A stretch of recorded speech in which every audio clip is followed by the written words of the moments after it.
Bismillahirrahmanirrahim. Assalamualaikum warahmatullahi wabarakatuh.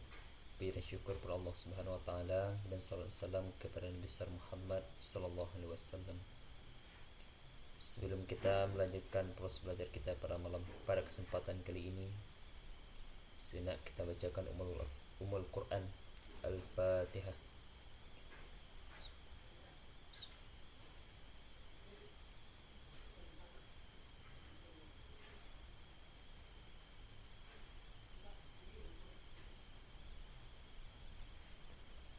Min ya rabbal alamin. Kita lanjutkan materi kita pada kesempatan kali ini berbicara tentang masalah syarat sah ijab dan qabul. Wa syartu sihhatil ijabi wal qabuli kaunuhuma bila faslin.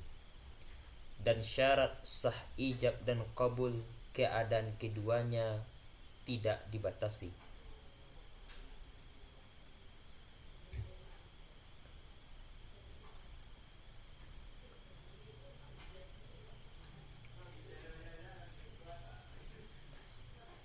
Bisukutin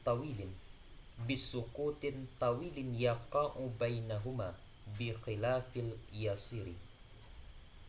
Dengan diam yang lama yang terjadi antara keduanya ijab dan kabul, lain hal yaitu diam yang sedikit.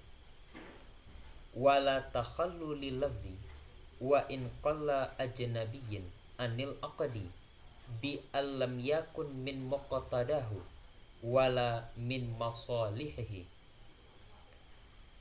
Dan syarat yang kedua sah ijab dan kabul tidak diselang-selingi oleh lafaz sekalipun suatu lafaz yang sedikit, yaitu lafaz yang ajnabi dari suatu akad, dengan bahwa tidak ada dianya lafaz yang ajnabi itu dari kehendaknya akad dan tidak pula dari kemaslahatannya akad. Wa yustaratu aidan ayyatawafaqa ma'nan la lafzan falau qala bi'tuka bi alfin fadada au naqasa au bi alfin halatan fa ajala au aqsuhu au muajjalatin bi syahrin fadada lam yasihha lil mukhalafati. Dan disyaratkan juga dalam ijab dan kabul itu bahwa saling bersesuaian keduanya ijab dan kabul secara makna, tidak secara lafaz. Maka jikalau berkata dia seseorang, aku jual kepada engkau dengan 1.000, sementara pihak si pembeli mengatakan ia lebihkan dari 1.000 atau ia mengurangi dari 1.000. Atau pihak si penjual mengatakan dengan harga 1.000 secara tunai, sementara pihak si pembeli ia membeli secara kredit. Atau kebalikannya. Atau pihak si penjual menjualnya secara kredit selama 1 bulan, dalam jatuh tempo selama 1 bulan. Fadada, sementara pihak si pembeli melebihkan pembelian dari 1 bulan. Lam yasihha, tidaklah sah akad ijab dan kabul karena berbedanya makna. Wa bila ta'liqin fala yasihhu ma'ahu kana ka in mata abi faqad bi'tuka hada. Dan syarat selanjutnya tidak sah ijab dan kabul, syarat sah ijab dan kabul tidak disangkutkan, maka tidak sah adanya beserta adanya pensangkutan itu, seperti jika mati ayahku maka sungguh aku jual kepada engkau ini barang. Wala ta'kitin, dan tidak sah juga ijab dan kabul itu diwaktukan. Kabi'tuka, seperti menjual aku kepada engkau. Hada syahran, ini barang selama 1 bulan. wa syurita fi aqidin ba'ian kana au mustariyan taklifun fala yasihu aqdu sabiyyin wa majnunin wa kadha min muqrahin bi ghairi haqqin li'adami ridahu. Dan disyaratkan di dalam akad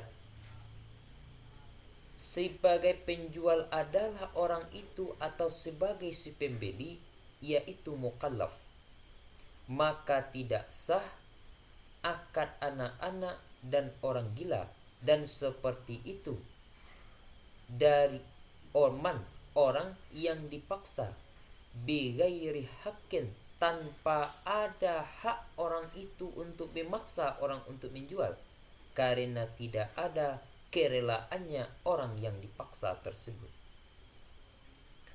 Di makna dari kata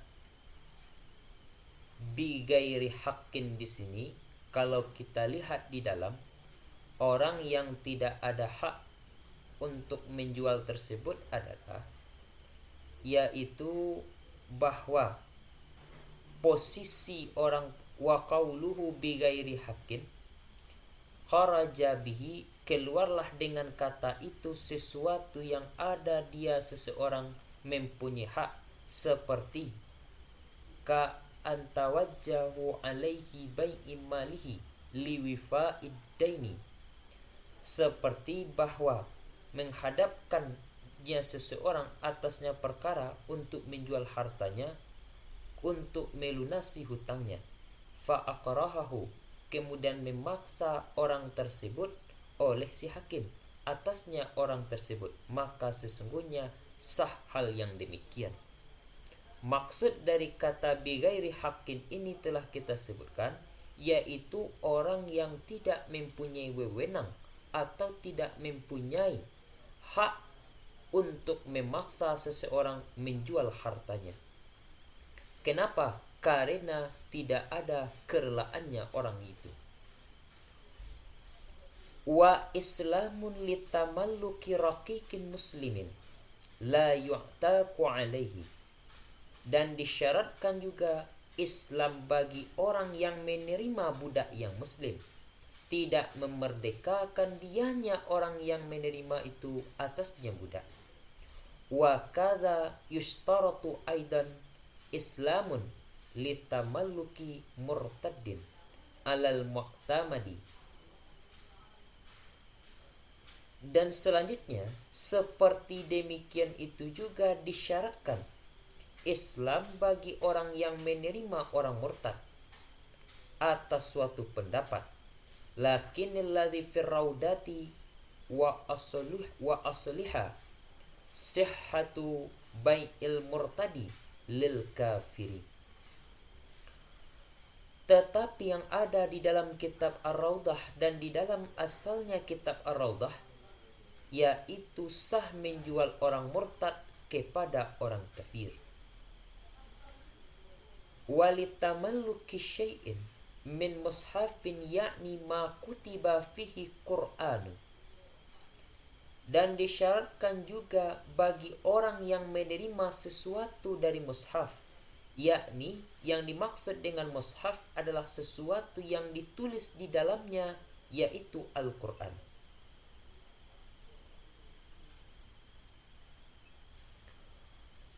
Walau ayatan, sekalipun ada dia mushaf itu berupa satu ayat.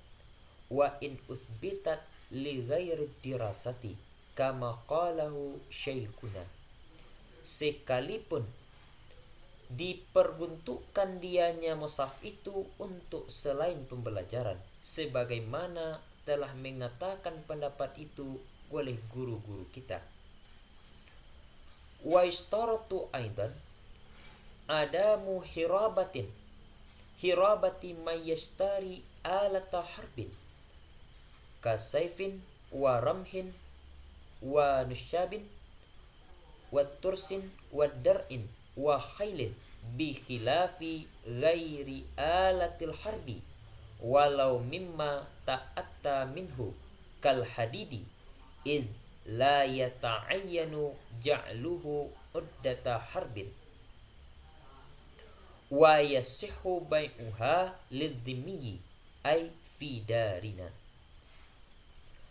Dan disyaratkan juga tidak ada perperangan orang yang membeli alat peperangan seperti pisau dan tombak dan anak panah dan perisai dan baju besi dan kuda, lain hal selain alat peperangan, sekalipun dari suatu barang yang diperuntukkan dianya barang itu minhu darinya sesuatu seperti besi, karena belum jelas menjadikannya besi sebagai sarana untuk peperangan. Wayasihu, dan sah menjualnya, yaitu alat peperangan kepada kafir zimmi, artinya di negeri kita.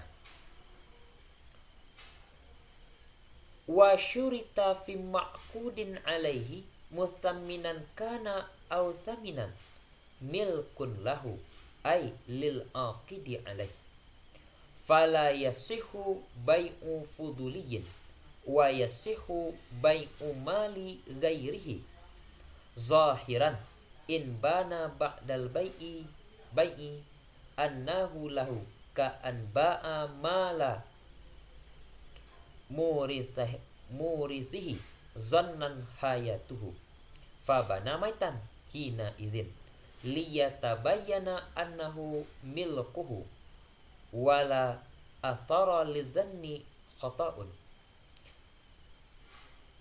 bi ansihatihi li annal i'tibara fil uqudi bima fi nafsil amri.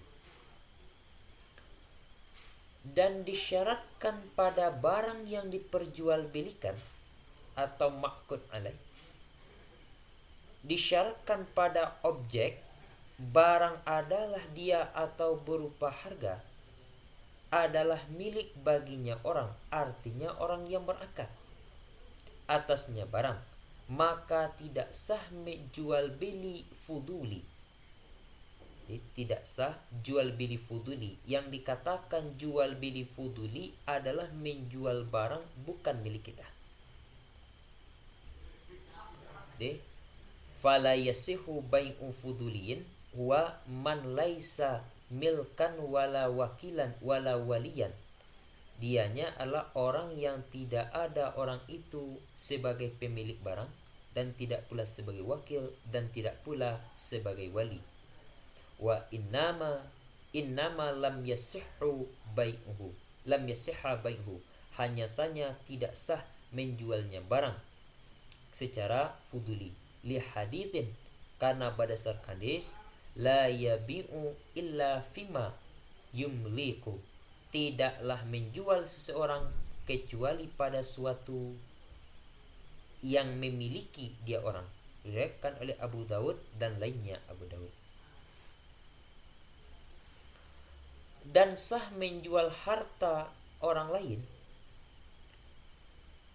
secara zahir jika ternyata setelah menjual itu bahwa sesungguhnya barang adalah miliknya orang, seperti bahwa menjual seseorang akan harta warisannya karena menyangka hidupnya itu orang yang mewarisi, maka ternyata orang yang mewarisi itu telah mati seketika itu, karena jelas bahwa sesungguhnya barang adalah miliknya orang, dan tidaklah memberi pengaruh bagi sangkaan orang itu suatu kesalahan dengan bahwa sesungguhnya sahnya akad, karena bahwa sesungguhnya yang dipandang di dalam akad itu adalah sesuatu pada diri urusan. La fi zannil mukallafi, tidak yang dipandang itu dengan sesuatu pada diri mukallaf. Jadi yang dimaksud dengan bahwa yang dipandang di dalam akad itu adalah nafsul amri, yaitu objek barang tersebut apakah milik kita atau tidak, bukan berdasarkan praduga kita. Jadi meskipun praduga kita itu adalah milik kita, akan tetap meskipun praduga kita mengatakan itu adalah milik kita, tapi dalam kenyataan itu bukan milik kita, maka jual beli tidak sah. Akan tetapi kalau praduga kita mengatakan itu bukan milik kita, ternyata itu adalah milik kita, maka sah akad. Kenapa? Karena yang dipandang adalah diri pekerjaan, bukan berdasarkan sangkaan para mukallaf. Demikianlah pertemuan kita pada kesempatan kali ini, mudah-mudahan ada manfaatnya. Untuk pertemuan selanjutnya kita lanjutkan mengenai faedah. Assalamualaikum warahmatullahi wabarakatuh.